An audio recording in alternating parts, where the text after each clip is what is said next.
Every morning at exactly 7:15, my new neighbor walked to the edge of his driveway, raised his coffee mug, looked me straight in the eyes, and asked the same question. "Did you sleep well?" The first time I thought he was just being polite. The second time, it felt a little strange.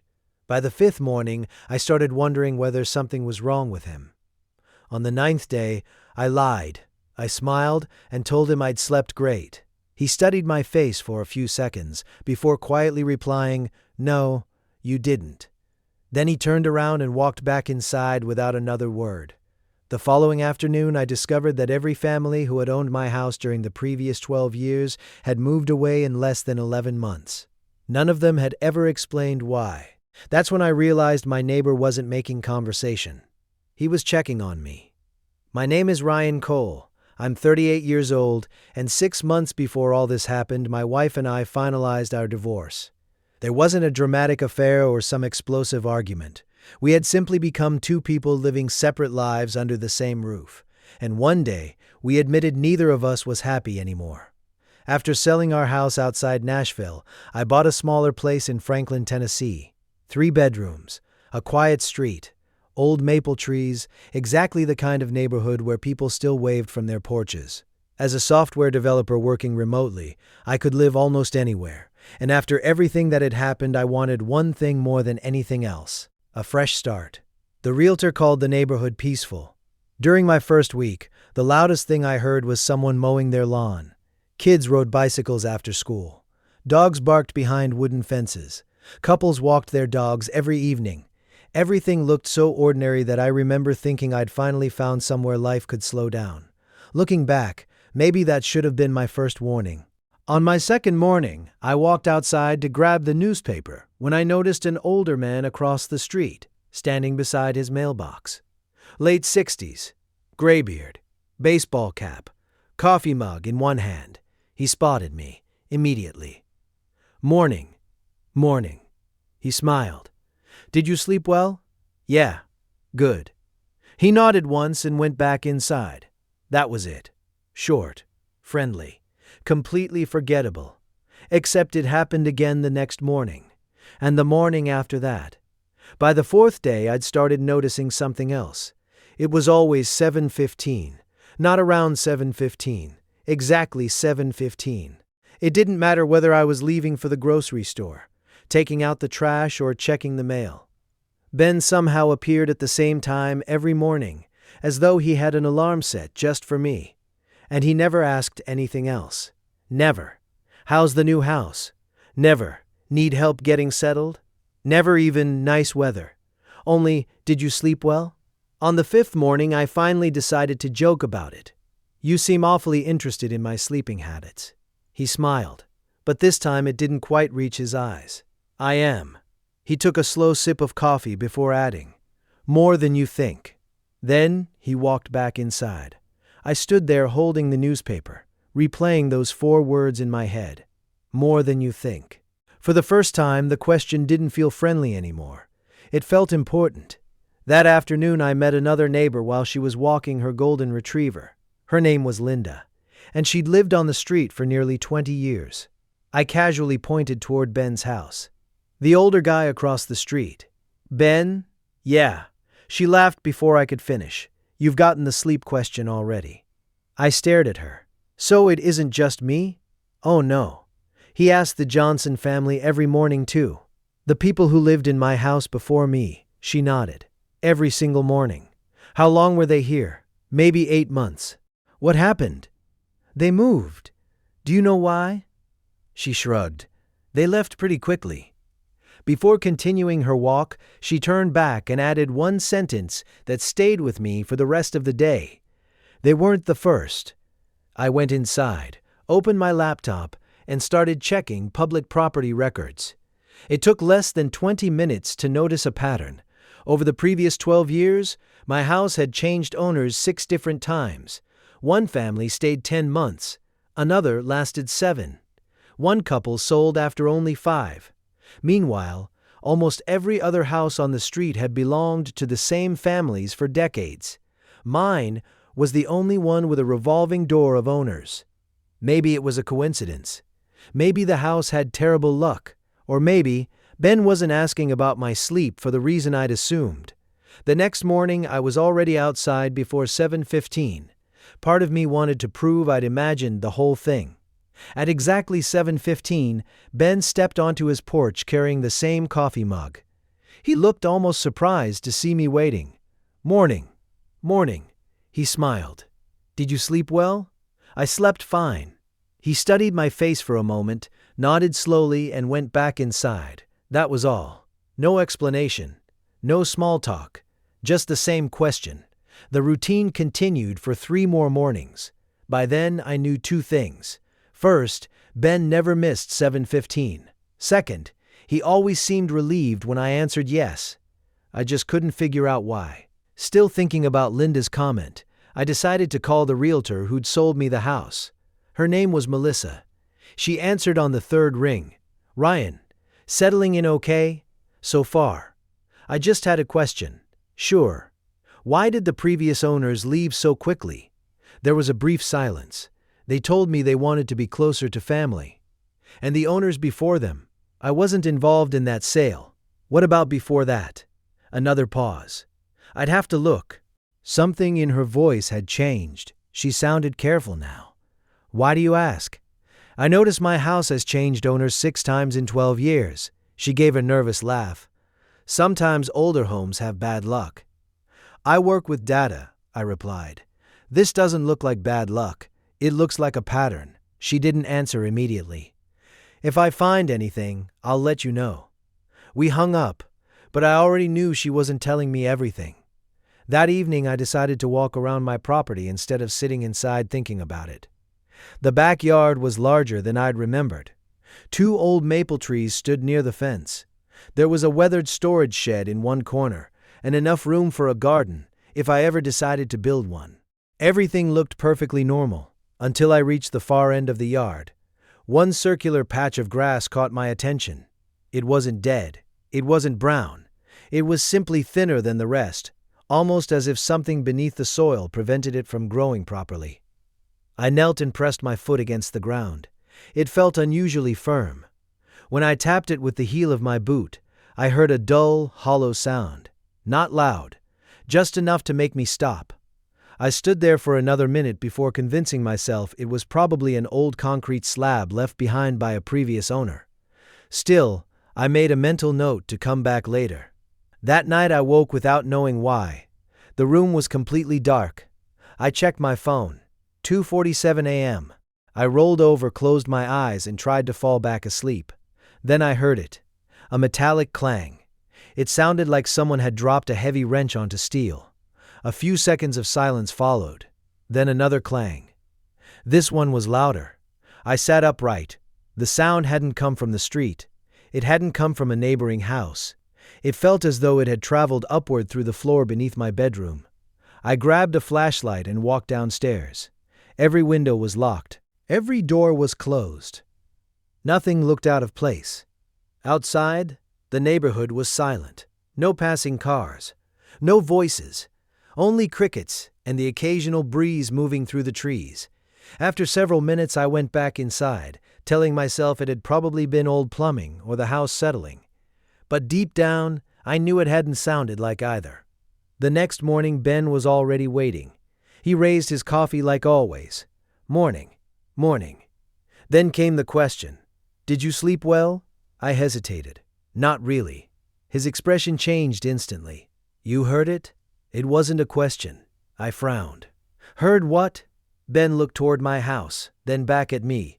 For a second I thought he was finally going to explain everything. Instead, he sighed.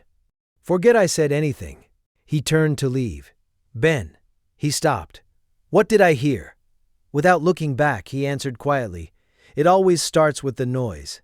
Then he walked inside and closed the door. I stood frozen in the middle of my driveway. Not sometimes.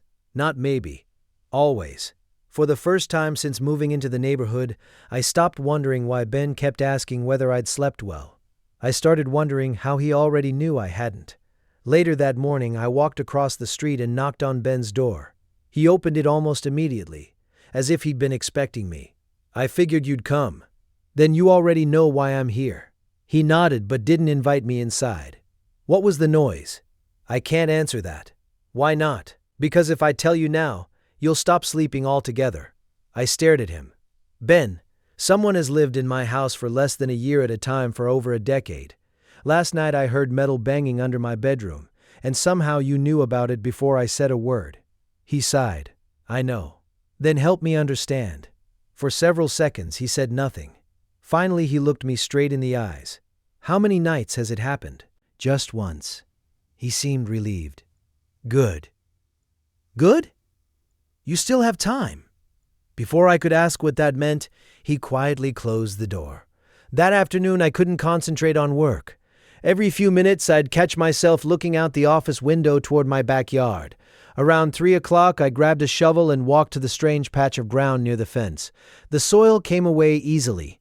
Only a few inches below the surface, the shovel struck something solid. Concrete.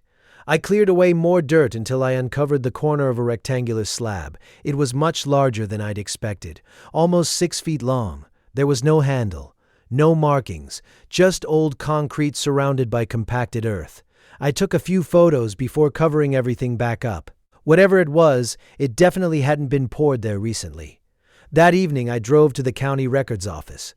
The woman behind the counter helped me pull the original building permits for my property. According to the documents, the house had been built in 1984. Everything matched except one page. A revised site plan from 1987 showed a small underground utility structure behind the house. 3 years later, another document labeled it removed. Removed. I frowned. If it had been removed, why was there still concrete in exactly the same location? I asked the clerk if she had any additional records. She searched for another 10 minutes before shaking her head. That's all we have. Were the demolition reports filed? They should have been. But they aren't. Someone had removed them. On the way home, my phone rang. It was Melissa, the realtor. I found something. What? I tracked down the Johnsons. The last family? Yes. Would they talk to me? They didn't want to. But before hanging up, Mrs. Johnson said one thing. I waited. She asked if you'd started hearing the noises yet. A chill ran through me. What exactly did she say? Melissa took a slow breath. She said, "Tell him to leave before they get louder." The line went quiet. Neither of us spoke for a few seconds. Finally, I asked, did she explain what she meant? No, she hung up. That night, I installed 2 security cameras. One covered the backyard. The other faced the strange concrete slab near the fence. If someone was sneaking onto my property, I wanted proof. I also left a digital voice recorder running downstairs. Maybe the noise really was old plumbing. Maybe I'd hear it again.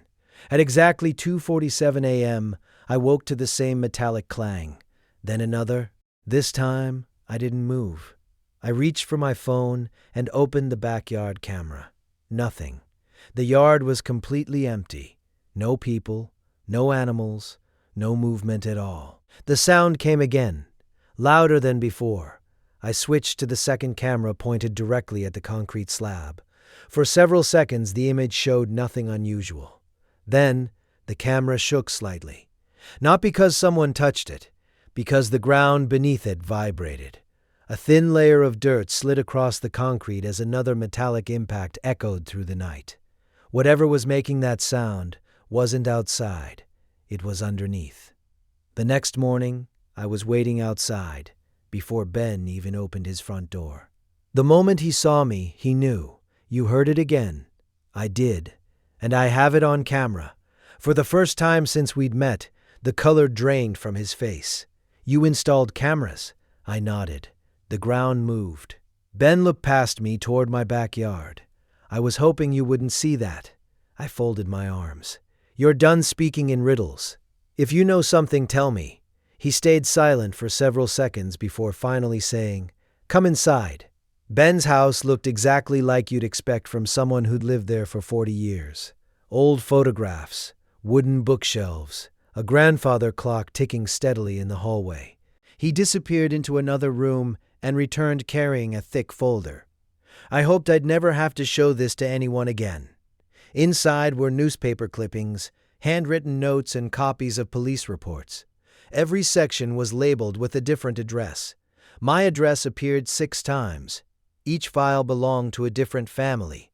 You kept records? I had to. I flipped through the pages. One family reported strange metallic noises at night. Another complained about vibrations in the backyard. One couple called a structural engineer after hearing repeated banging beneath the house. No one ever found the cause. Every family moved away within a year. "What is this?" I asked quietly. Ben rubbed his forehead. "I've been trying to figure that out for almost 15 years. He pulled out one final document. An aerial photograph taken before the neighborhood had been built. There were no houses, no streets, just open land. Near the center of the image stood a large industrial building. What am I looking at? An old municipal maintenance yard. It was demolished in the early 80s. He pointed to one corner of the property. Your house sits right here. So? They buried most of the underground infrastructure before the subdivision was built. Pipes? Tunnels. That single word made my stomach tighten. Tunnels? Ben nodded. They filled the entrances with concrete. I immediately thought about the slab in my backyard. What if they missed one? Ben didn't answer. He didn't have to. That afternoon, I hired a ground-penetrating radar company. The technician arrived the following morning with a trailer full of equipment. After scanning the backyard for nearly an hour, he waved me over. "You've definitely got something." The screen showed a long rectangular void beneath the concrete slab. It wasn't a broken pipe. It wasn't an old septic tank. It looked like a hollow corridor extending far beyond my property line. "How deep?" "About 10 feet. And it keeps going." He adjusted the image. The tunnel continued beneath several neighboring lots before disappearing under the street. I felt a knot form in my stomach. Ben had been right. There really was something underneath my backyard. That evening I showed him the radar images. He stared at the screen without saying a word. Finally he whispered, "I was afraid of this." "You knew," I suspected. "Then why didn't you tell anyone?" "I did. The city, the police, engineers. No one wanted to spend money digging up an entire neighborhood because an old man kept hearing stories." He leaned back in his chair. "So I started asking people one simple question every morning. Did you sleep well?" I looked at him. "Because if they answered no, you knew the noises had started." He nodded slowly. "I wasn't trying to scare anyone. I was trying to figure out when it always began." I frowned. "What do you mean?" Ben looked me straight in the eyes. "Every family heard the noises, but only after living in that house for about 6 months. I thought back. I'd moved in almost exactly 6 months earlier. Before I could say another word, my phone buzzed. One of the backyard cameras had detected motion. I opened the live feed. The yard was empty, but the concrete slab wasn't. A thin crack had appeared straight across the middle, and as I watched, dust slowly rose from the opening. Something beneath it had just moved. Ben and I reached my backyard in less than a minute. The crack was real. It ran almost the entire length of the concrete slab, wide enough to slide a coin into. Neither of us spoke. Ben crouched beside it and brushed away a thin layer of dirt. "This wasn't here yesterday." "You sure?" "I've looked at this spot hundreds of times." He rested his hand on the concrete for a moment, then slowly stood. "We need to call the city. We should call the police first." He nodded. "I was hoping you'd say that." 2 officers arrived within half an hour.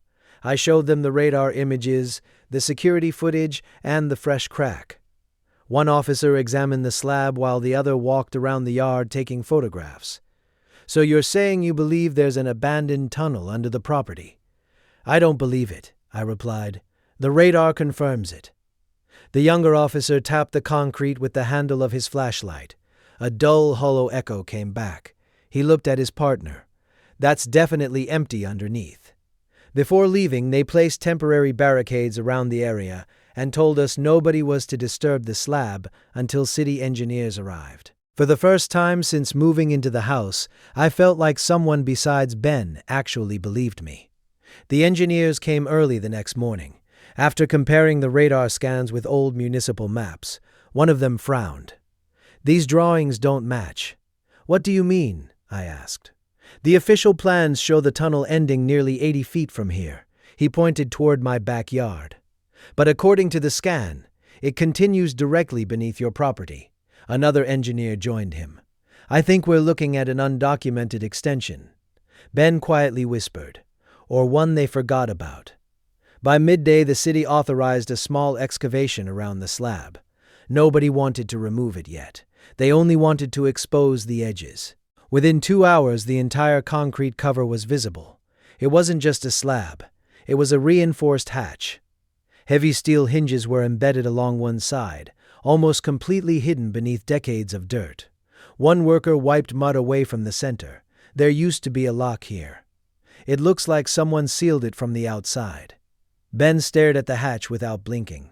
I've lived across the street for 43 years, and I never imagined it was this close.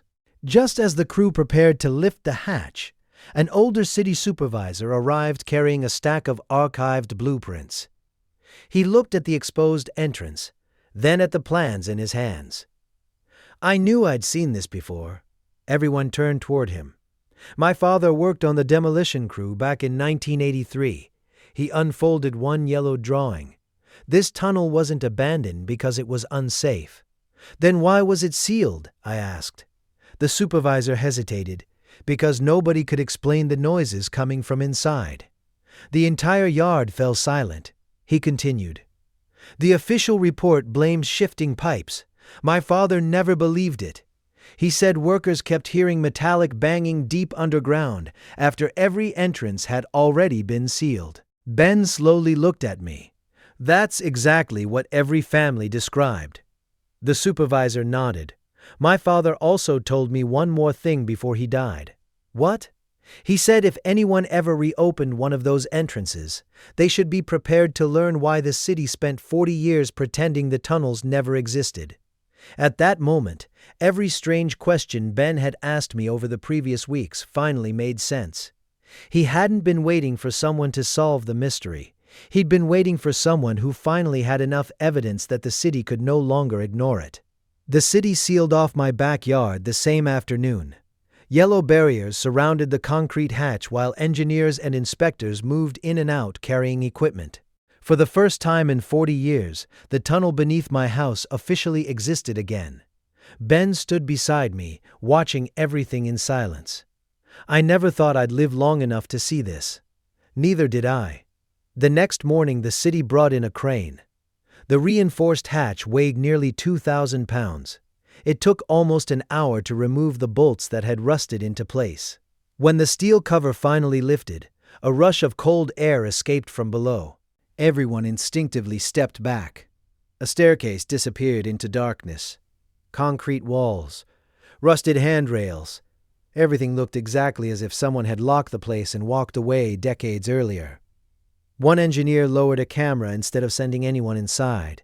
The live video appeared on a monitor. The tunnel stretched farther than anyone expected. Old electrical cables still hung from the ceiling. Broken maintenance carts sat against the walls. Nothing moved, nothing unusual, until the camera reached the first intersection. A large steel pipe crossed the tunnel overhead. Every few seconds, it shifted slightly, then struck the concrete support beside it. Clang, the exact sound I'd been hearing every night. The engineer smiled. There it is, another slow movement. Clang. The support brackets completely failed years ago. He zoomed in. The pipe expands during the day and contracts after midnight as the temperature changes. When it cools, it swings just enough to hit the wall. Everyone listened as the sound echoed through the tunnel. It was identical, the same metallic noise that had driven 6 different families out of the house. Over the next week, engineers inspected the entire underground system. The tunnel had never been haunted. Nobody had been living underground. There was no hidden bunker, just an abandoned maintenance corridor the city had forgotten to include on later maps. Every night, the damaged pipe expanded and contracted with changing temperatures, creating a loud metallic echo that traveled directly beneath my house. Once you heard it, you couldn't stop noticing it. For some people, it became impossible to sleep. Most eventually moved away. A month later, the city repaired the damaged support, reinforced the tunnel, and permanently sealed the entrance again. This time, every document was properly filed. The missing blueprints were updated. The forgotten tunnel officially became part of the city's records. That night I slept straight through until morning. No metallic banging, no vibrations. Just silence. The first real silence I'd heard since moving into the neighborhood. The next morning I walked outside a few minutes before 7:15. Ben was already standing in his driveway with the same old coffee mug. He smiled the moment he saw me. For a second, neither of us said anything. Then he raised his mug. "Did you sleep well?" I laughed. "For the first time in weeks, I really did." He nodded once.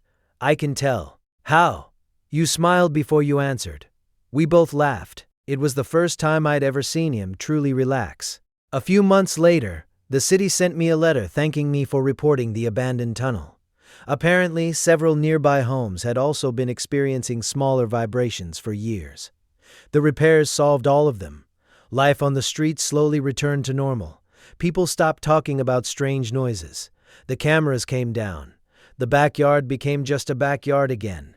As for Ben, he never asked another neighbor the same strange question. He didn't need to. Looking back, I realize he'd never been trying to frighten me. He wasn't obsessed with my sleep. He simply knew that every family who heard those noises eventually convinced themselves something impossible was happening. He wanted someone to believe them before they gave up and moved away. Sometimes the strangest question isn't asked because someone already knows the answer. Sometimes it's asked because they're hoping, for once, the answer will finally be different.